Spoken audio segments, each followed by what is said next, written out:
Hello third year historians, and welcome to the next lesson in our National 5 slave trade topic. This lesson is looking at the slave factories on the African coast, which we have mentioned in passing in the last lesson. If you haven't done the last lesson, please go back and do that first and then continue with this lesson. Put the heading someplace in your notes. We are looking for couple of things here. We're looking to describe the treatment of the Africans when they were first captured, and we really need to understand what the slave factories actually were. So put a heading someplace in your notes and continue the lesson. So just a bit about a background to Africa and slavery. Some of this we already know and it's a bit of a recap, some of it's just a bit more information. So in the 1700s, West Africa was split into kingdoms and it was based in a tribal society. A tribe at this point in time, and the way we're actually using it, is to describe a group of people who are connected to each other, who maybe share a common ancestry or a culture. So Africa at this point in time were split into these tribal kingdoms with African tribe chiefs or leaders in charge of them. Examples of tribal societies in 1700s in Africa were the Ashanti tribe, which were in modern day Ghana. They were a very powerful people. They dominated the Gold Coast region of Africa, so roughly about, if we look at this map here, roughly about this part here is where we're talking about them being. And there was the Dahomey, which were in modern day Benin, and again quite a powerful group of people involved in this. So as we said in the previous lesson, when the ships arrived in Africa, they could acquire slaves in one of two ways. The first way that they could get them was by sailing along the coast of Western Africa and buying slaves from the different ports until the ship was full. So kind of like going from stop to stop. If you imagine the slave ports had these things called slave factories, which we'll go into more detail in this lesson, which were kind of like warehouses where goods could be stored. In this case, slaves could be stored for them to be picked up. And if you were a slave ship captain, you could go along the western areas and you could pick up your slaves from these factories, and you could fill your slaves up in your ship by taking maybe 10 from one, 20 from another one, 30 from another one, until your ship was full. And this was considered to be actually a safe way of filling your ship, so that it made sure that you didn't take Africans from the same areas, because then that way they wouldn't be able to communicate with one another and you'd run the risk of them being able to overthrow your ship if they could communicate. So you wanted to make sure you got them from as many different places as possible. The second way of you getting them is by going directly to agents. If you didn't want to be sailing up and down the coast going to these places yourself, you would find an agent, also known as a middleman. The middleman lived in the African ports. They had a network of African dealers who basically collected slaves and took them to these factories. So what they would do is they would do the legwork for you. They would go to these different factories, or they would get as many of them as they possibly could for you, for your ship, and you just had to wait for them to deliver them to a factory, which you would then pick up and take. So these are your two ways of getting slaves at this point in time. So most transported slaves were actually not kidnapped by Europeans. People tend to have this idea that the Europeans just got off the slave ships, went out into Africa, captured them, kidnapped them and took them away. This wasn't actually the case, because the Europeans were actually too afraid to venture too far into Africa. They were frightened of disease, they were frightened of resistance from other African tribes, they were frightened of the animals, they were just generally frightened. So it was very unlikely that they were going to go into Africa to kidnap people. Instead, when we think about the kidnapping, this tended to actually be the work of the middlemen or the factory owners, who would be taking the slaves and kidnapping them for the factories. So the Africans who were kidnapped were often ambushed when they were away from the village, or whilst they were children, they were playing away from adults maybe. However, this actually did require quite a lot of work from the Europeans. These African middlemen soon begin to capture and sell to other Africans. It's much more of a profitable business.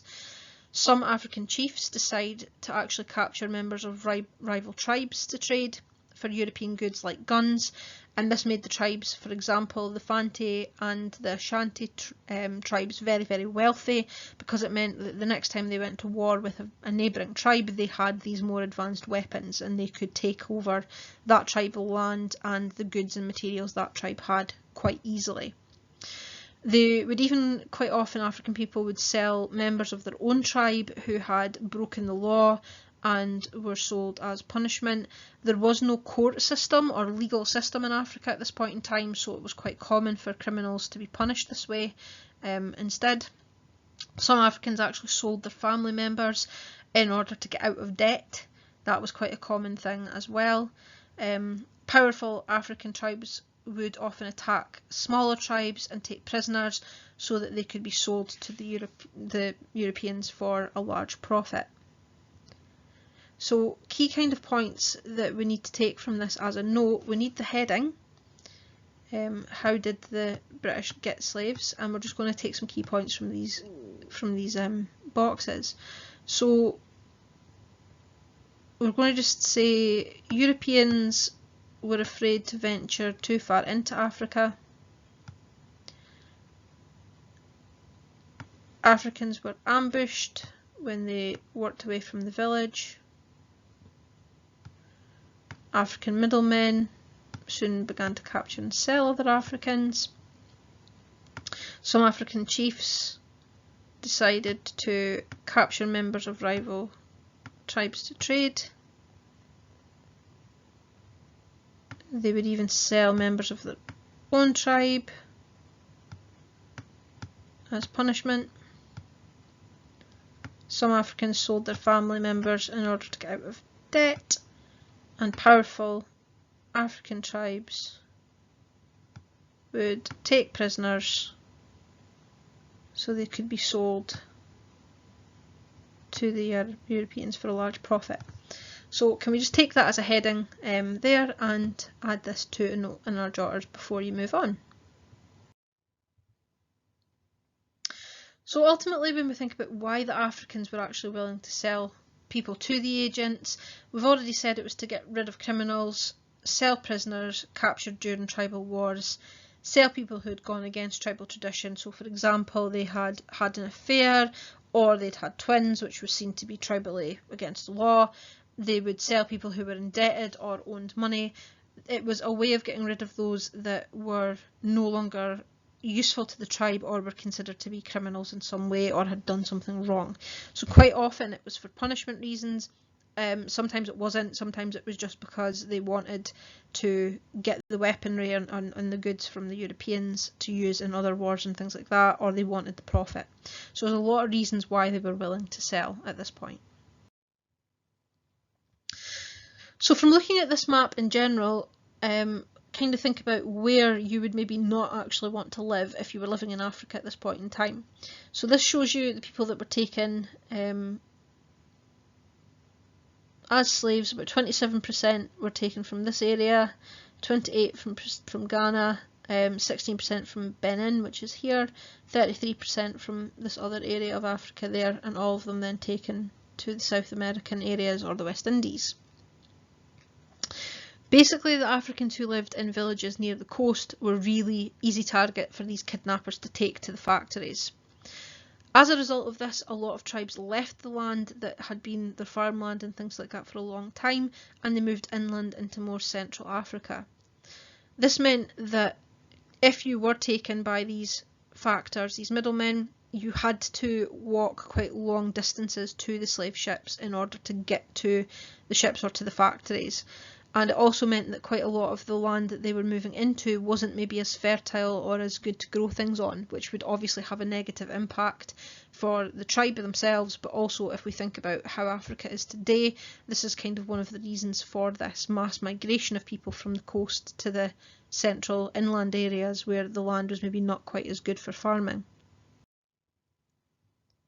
Generally speaking, the capture of the people was quite traumatizing. If you were hunted down to be taken to the factories, you would be hunted like an animal, chased, maybe chained and tied together and things like that to ensure you couldn't escape once you were captured, and then you'd be marched along the west coast towards the factories who were at the coastal regions. This picture is quite a nice drawing that shows what actually would happen from the perspective of the slaves themselves. It was done by someone who was actually there seeing it, and it's representation of what he'd actually seen during this journey. If you think about what I'm highlighting here, we have some examples of actual Africans themselves being involved in this process. It was quite often that they would be part of the process, helping to capture these people and take them along to the factories to be sold, or they were actually working for the middlemen as well. As you can see, things like these pieces of wood were used with chains to try and keep people under control. You would be chained to the person or so many people in front of you. Quite often it was the men that were chained together by the neck, so that it meant that if one of them tried to run, you would be taken with them, so they wouldn't get very far. It also sometimes meant that if they collapsed, because you were quite often marching until you did collapse, they could drag you down as well, which was obviously a bad thing. Once they were captured, they were forced to walk for about 8 hours every day and complete 20 miles at a time. And this could go on for months depending on how far inland you actually were when you were captured. They would take you to the coast and to these factories rather than directly to the slaves' ships themselves. 20 miles, 8 hours every day. They would only very rarely pause for food and water and things. You were connected to other slaves by the neck or by the ankle by iron rings, and this would start to wear or against your skin and be very painful. The weather was obviously very hot, and there was very little food and water provided, so people quite often collapsed from dehydration or exhaustion, or even to an extent starvation. If the people were too sick or too old, then they would be killed so that you could walk faster. Quite often people who collapsed on the journey would be untied and shot and left there to die, and over half of the people they actually captured in Africa to take to the factories died on the journey there alone. And this was just the beginning of their torturous experience. Some of the routes that they actually took from the inland areas to the coast in modern day have been explored by archaeologists and historians and things, and there have been a lot of skeletons and things found on these routes because the bodies were obviously just left and that was it, and they would then march them on. So this was a really horrible experience. Quite often you were lucky if you were closer to the coast when you were taken because you had less distance to march, but it was quite often a death march for the ones that were involved in it. Scottish explorer Mungo Park, he describes a slave caravan, which is what they were referred to, which he saw, and he said the slaves were terrified. The slave merchants keep them constantly in irons and watch them very closely lest they escape. They are usually secured by putting the left leg of one and the right leg of another in the same pair of fetters, that's the chains. Every 4 slaves are fastened together by the neck with a strong rope. At night, another pair of fetters is put around their wrists, so even when they slept or stopped for rest, they were still chained together or given more restraints and chains. So these slave factories or slave forts were set up in the coastal areas as places that slaves could be brought to. Those who worked for a European trading company, who were the factors, lived there, and this is where the African middlemen would drop off their merchandise. So the middlemen would take them from their areas, march them to the coast and drop them off at the factories with the slave factors. All of them had the same basic design. There were windowless stone dungeons for the captured male and female Africans, and on the other side there was the fine kind of European residences for the factors who were living there. They were equipped with guns and cannons to fend off attacks by any tribes who were trying to get back any of their people, or if they, for example, didn't quite like the deal they were being given and they decided to attack the factory, this would then fend off that attack. At these various locations, Africans were held before being sent onto a ship to the Americas, and sometimes this could be several months or even a year for this to happen. Conditions in these factories were awful. So again, just a quick note for information from this, we're just going to say slave forts were set up in the coastal area to trade slaves. These were called factories.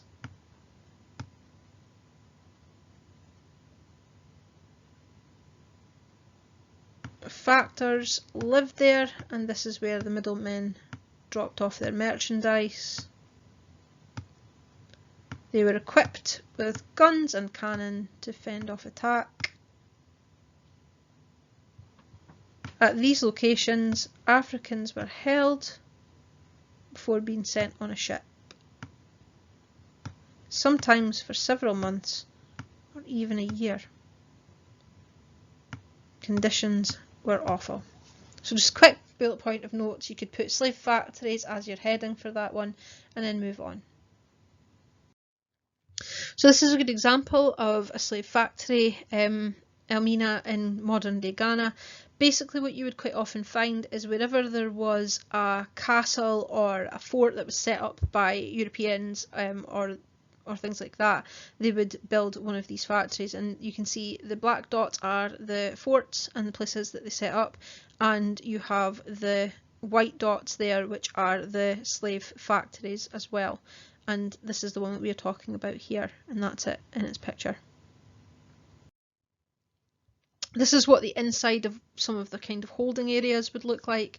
They'd be brought into here and they'd be sort of organised and sorted and then put into this room, the windowless one in the back that you can see here.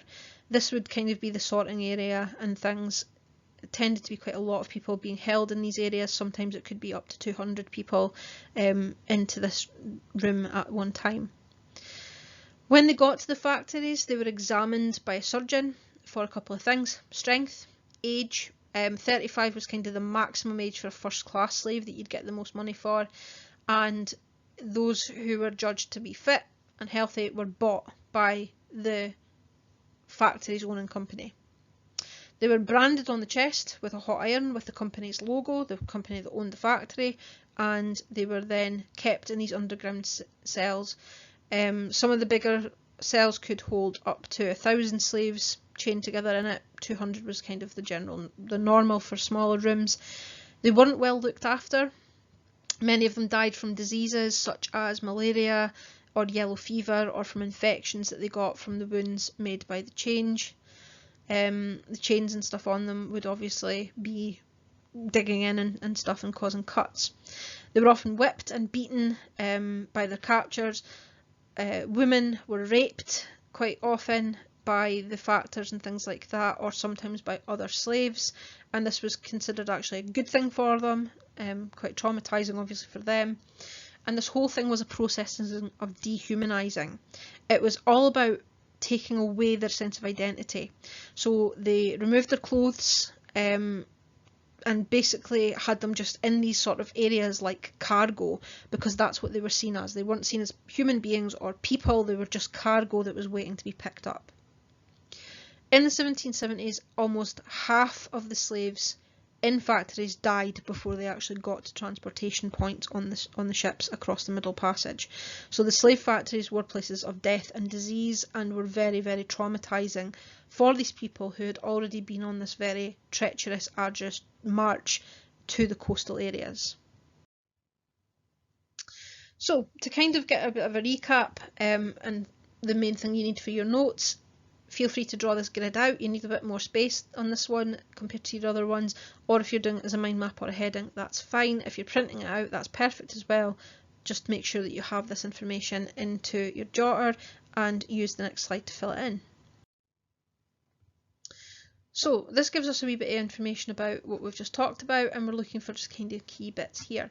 So they were ambushed, went away from their village, working or children playing, which we've said, forced to walk 8 hours a day, 20 miles at a time, and it could go on for months, connected to other slaves by the neck or ankle in a pair of fetters.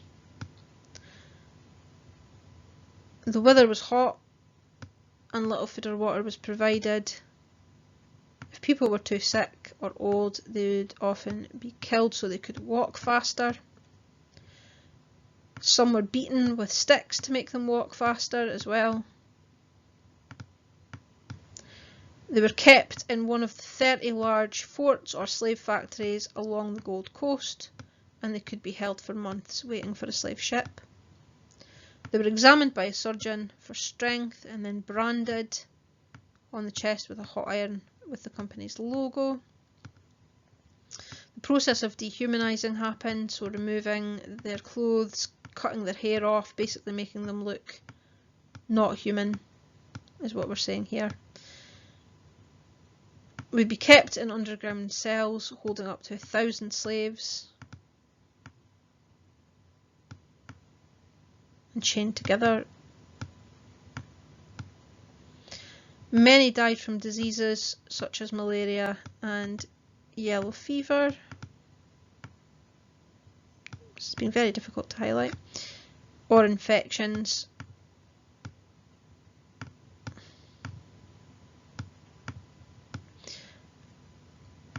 Almost half of the slaves in factories died before transportation. Okay, so notes that we need then for the jotters, and pause the video to fill this in and then move on to the next slide once you're done. Okay, so your activities then for this lesson. There's a couple of questions on the slide for you to do. What is a tribe? And give 2 examples of tribes from this lesson. Why did African tribes trade slaves with the Europeans? Why were they doing that? Give a couple of reasons for this. Read Mungo Park's description of the slave caravan again and just kind of describe what you think a slave caravan is. Why is it called that? And then you're creating a mind map of the conditions of the slave factories. You should include at least 6 detailed pieces of information, and there's a video to help you add detail to those conditions in the slave factories. So you can use what you've got previously to just kind of recap it, and you can watch the video to add details as well.